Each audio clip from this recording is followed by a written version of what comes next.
Good morning, everyone. It is Friday morning, August 13th, and we have weather that is really exciting for those people who love the season of summer and for those people that love beautiful weather.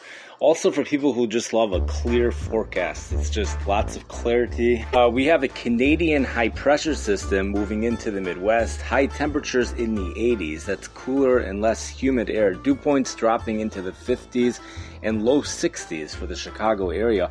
Areas in Wisconsin, especially when you go further north and west of southeast Wisconsin, have dew points dropping into the 40s in some locations.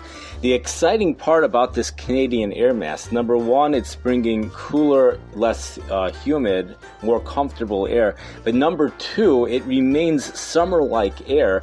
High temperatures remain in the 80s. This is a fear. There's a fear this time of the year that we might start to get a taste of fall, which for those people who dread winter, that could be quite depressing.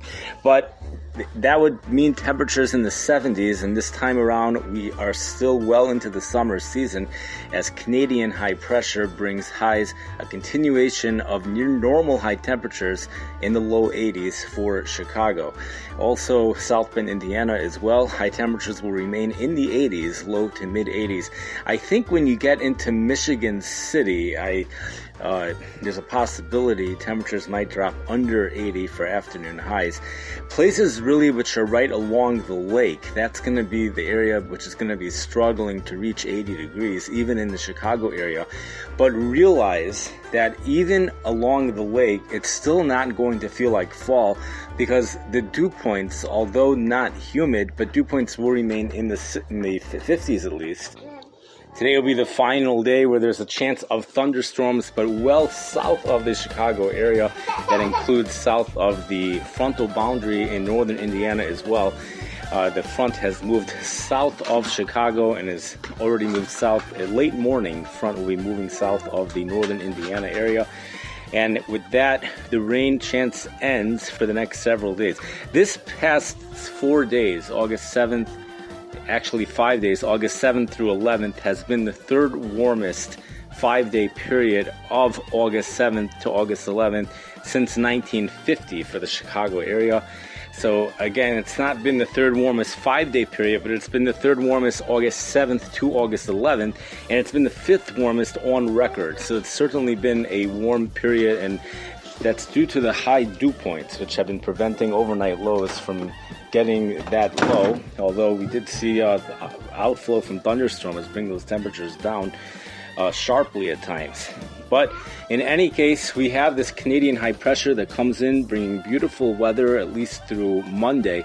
Tuesday, that front to the south starts to lift north as a warm front, and warmer and more humid air should push back into the region by Wednesday, and the heat returns either on Wednesday, but a better chance on Thursday. And the outlook is August 18th through the 23rd calls for above normal temperatures for our area, much above normal for the New England area. That's August 18th through August 23rd. The National Weather Service has confidence that there will be heat and humidity in our area, especially on Thursday, possibly Friday, and there's different opinions as to what's going to be happening next weekend as to whether that heat and humidity will be remaining with us or whether a front will come and wash it away. As of right now, it looks like there will be enough instability in the afternoon to prevent extreme heat from developing. The very humid conditions will return into the region by Wednesday and especially Thursday. Some humidity may even return already by Tuesday, but the 90s make a comeback on Wednesday and Thursday. Now, especially Thursday, but realize this. The only one who's forecasting 90s right now is meteorologist Tom Skilling for Chicago, and based on the way he does his forecasts, I'm confident he would say the same thing for South Bend, Indiana, especially on Thursday. Other forecasts are not going that extreme yet. They continue to have highs in the 80s.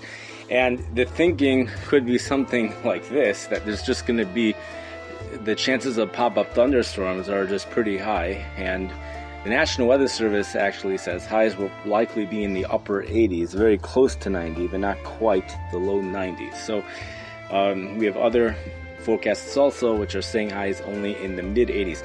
Elsewhere around the country, excessive heat warning is in effect for Baltimore, Philadelphia, I believe New York as well.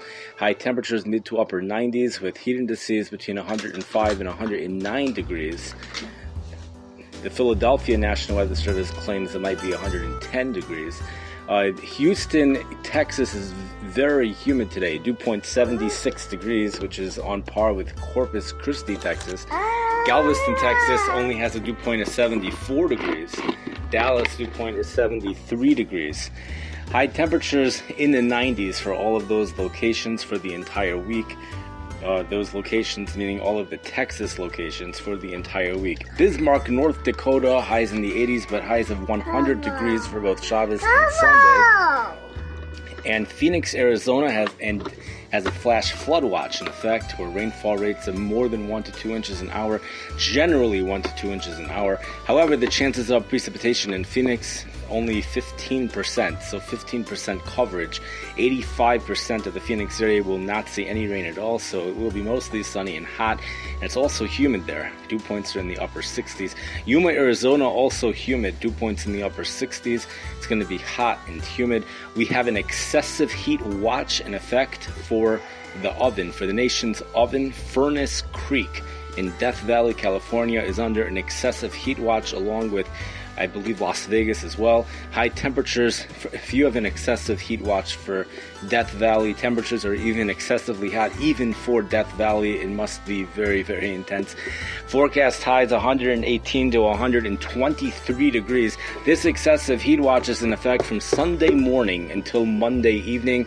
The Northwest Pacific continues to bake in extremely hot temperatures, which, as we have mentioned, will be moving on to Bismarck, North Dakota for a 2-day period. I believe that Shabbos and Sunday before that moves out. And where exactly the heat goes from there, is that the heat we're getting here on Tuesday, Wednesday, Thursday? It doesn't sound like it. Bismarck, North Dakota, 100 degrees. It's not quite going to be that hot here. But in any case, enjoy our nice summer weather, but comfortable weather weekend. It remains good swimming weather. It's not too hot also. And then we will be having a return of those thunderstorms, not quite as severe, says the National Weather Service, by midweek next week, as heat and humidity make a comeback into our area. Have a great day. I wish everyone a great Shabbos.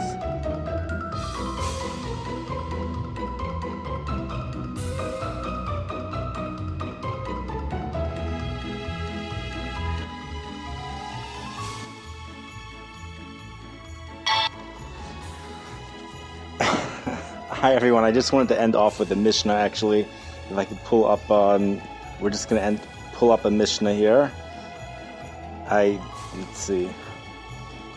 I'm pulling up the Mishnah.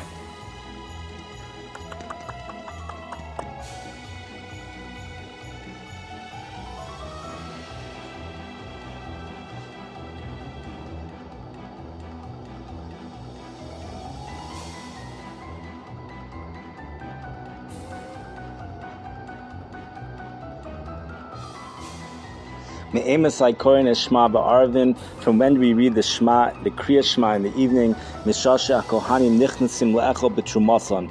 time that the Kohanim enter to eat their Truma, Ad Sof Ha'ashmur Harishona, until the end of the first Shmira of the night, Divrei Rabbi Eliezer. These are the words of Rabbi Eliezer.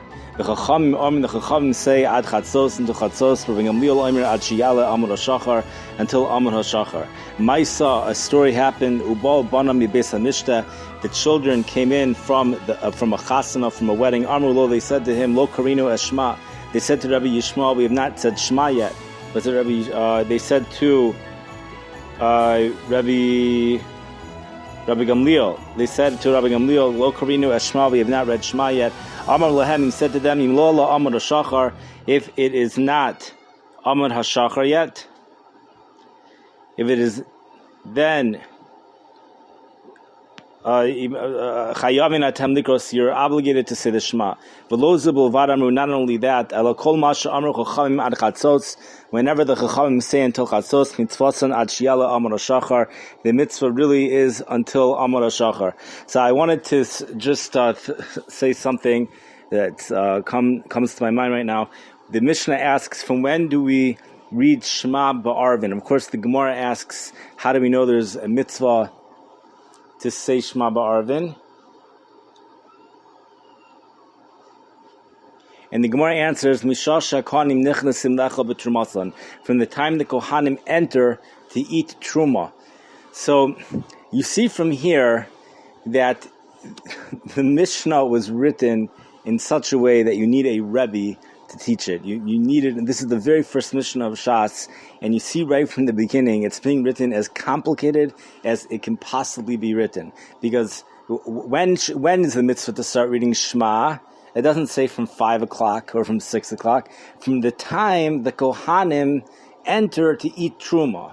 Okay, and of course there's a whole bunch of different opinions as to when the Kohanim enter to eat Truma, and what exactly that means. Okay, fine. When does the mitzvah end? So it doesn't say the mitzvah ends at this time or that time. It ends ad sof hashmur harishona, until the end of the first shmirah.